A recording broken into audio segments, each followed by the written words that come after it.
Hello നമസ്കാരം. ചരിത്രത്തിൻ്റെ നാളുകളെ നിങ്ങൾ കാത്തിരിക്കണം. കാരണം കനൽ കെട്ടിട്ടില്ലെങ്കിൽ അത് പൊള്ളുക തന്നെ ചെയ്യും. This is the greatest comeback in IPL history which I have ever seen in my life എന്ന് ഉറപ്പിച്ച് പറയാൻ പറ്റുമെന്നേ. അത്തരത്തിലുള്ളൊരു കംബാക്ക് തന്നെയാണ് RCB നടത്തിക്കൊണ്ടിരിക്കുന്നത്. എന്തായാലും RCB ഇതാ ആ 0.1% ഉണ്ടല്ലോ പ്ലേ ഓഫിൽ കയറാനുള്ള സാധ്യതയായിട്ട് നമ്മൾ മുമ്പ് പറഞ്ഞിട്ടുള്ള ആ ഒരു സാധ്യതയിൽ നിന്നും 100% പ്ലേ ഓഫിലേക്ക് കയറിയിരിക്കുന്നു. യെസ്, അവസാന ഓവറിലേക്ക് മത്സരം എത്തിയപ്പോൾ വിജയം എന്തായാലും CSK കൈവിട്ടിട്ടുണ്ടായിരുന്നു. പക്ഷെ അപ്പോഴും വെറും 17 റൺസ് മാത്രം മതിയായിരുന്നു CSKക്ക് പ്ലേ ഓഫിൽ കയറാൻ. എന്തായാലും MS ധോണിയും രവീന്ദ്ര ജഡേജയുമായിരുന്നു ക്രീസിൽ ഉണ്ടായിരുന്നതും. അതുകൊണ്ട് തന്നെ CSKക്ക് തന്നെയായിരുന്നു ആ ഒരു സമയം വരെ മുൻതൂക്കം ഉണ്ടായിരുന്നതും. യശ് ദയാലിനെ ആദ്യ പന്തിൽ തന്നെ സിക്സർ പറത്തിക്കൊണ്ട് MSD ലക്ഷ്യം 5 പന്തിൽ വെറും 11 റൺസ് ആക്കുന്നു.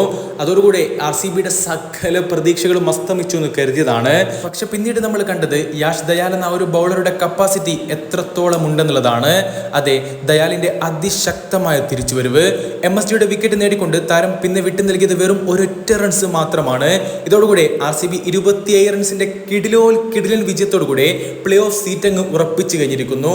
KKR, രാജസ്ഥാൻ റോയൽസ്, SRH എന്നീ ടീമുകൾക്ക് ശേഷം പ്ലേ ഓഫിൽ കയറുന്ന 4ാമത്തെ ടീം അത് കിങ് കോഹ്ലിയുടെ RCB ആണ്.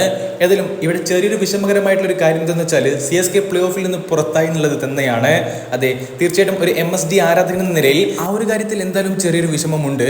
എന്തായാലും ഇത്രയും ഗംഭീരമായിട്ടുള്ളൊരു കംബാക്ക് നടത്തിയിട്ട് RCB പ്ലേ ഓഫിൽ കയറിയിട്ടില്ലെങ്കിൽ ചിലപ്പോൾ അതിനേക്കാൾ വലിയൊരു വിഷമമാവുമായിരുന്നു.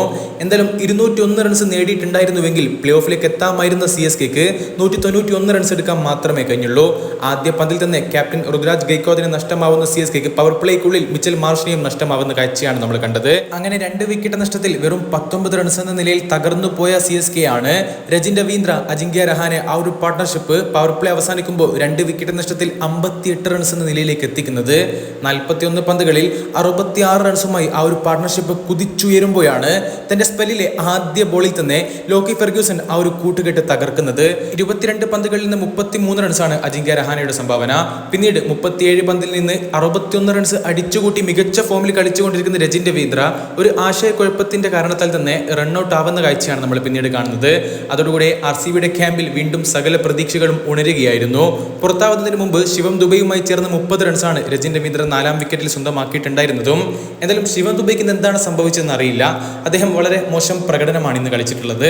കാമറൂൺ ഗ്രീൻ ശിവം ദുബൈയെ പുറത്താക്കി RCBക്ക് 5ാം വിക്കറ്റ് നേടിക്കൊടുത്തപ്പോൾ അവസാന 6 ഓവറിൽ 94 റൺസായിരുന്നു CSKയുടെ വിജയലക്ഷ്യം. സോറി ഗൈസ്, വിജയലക്ഷ്യം അറിഞ്ഞിട്ട് ഇപ്പം എന്തിനല്ലേ, പ്ലേ ഓഫിലേക്ക് കടക്കാൻ ഇത്ര വേണ്ടിയിരുന്നു, അതാണ് എല്ലാവർക്കും അറിയേണ്ടത്. 76 റൺസായിരുന്നു ആ ഒരു സമയത്ത് CSKക്ക് പ്ലേ ഓഫിൽ കയറാൻ വേണ്ടിയിരുന്നത്. പിന്നീട് സാൻഡറിനെ മുഹമ്മദ് സിറാജ് പുറത്താക്കിയപ്പോൾ 6 വിക്കറ്റ് നഷ്ടത്തിൽ 129 റൺസ് എന്ന നിലയിലേക്ക് CSK വീണു. സാൻഡറിനെ പുറത്താക്കിയ നമ്മുടെ ഫാഫ് ഡുപ്ലസിന്റെ ഒരു ക്യാച്ച് ഉണ്ടായിരുന്നു. യജാതി ക്യാച്ച് ആയിരുന്നു അത്. അങ്ങനെ RCBയുടെ ഓരോ താരങ്ങളും എന്തൊരു കോൺട്രിബ്യൂഷൻ ആണ് ഈ ഒരു മത്സരത്തിൽ നടത്തിയിരിക്കുന്നത്. പിന്നീട് MSD ജഡേജ കൂട്ടുകെട്ട് വരുന്നു. ആ ഒരു കൂട്ടുകെട്ടിന്റെ ശക്തി നമുക്ക് അറിയാവുന്നതാണ്. എത്രത്തോളം പവർഫുൾ ആയിട്ടുള്ള ഒരു കോംബോ ആണ് അതെന്ന് നമുക്ക് അറിയാവുന്നതാണ്. എത്ര കളികളാണ് അവർ ഒരുമിച്ച് പോരടിച്ചുകൊണ്ട് CSKക്ക് വിജയം സ്വന്തമാക്കി കൊടുത്തിട്ടുള്ളത്. പക്ഷേ ഈ ഒരു കോംബോയെയും RCB അക്ഷരാർത്ഥത്തിൽ പിടിച്ചു കെട്ടുകയായിരുന്നു.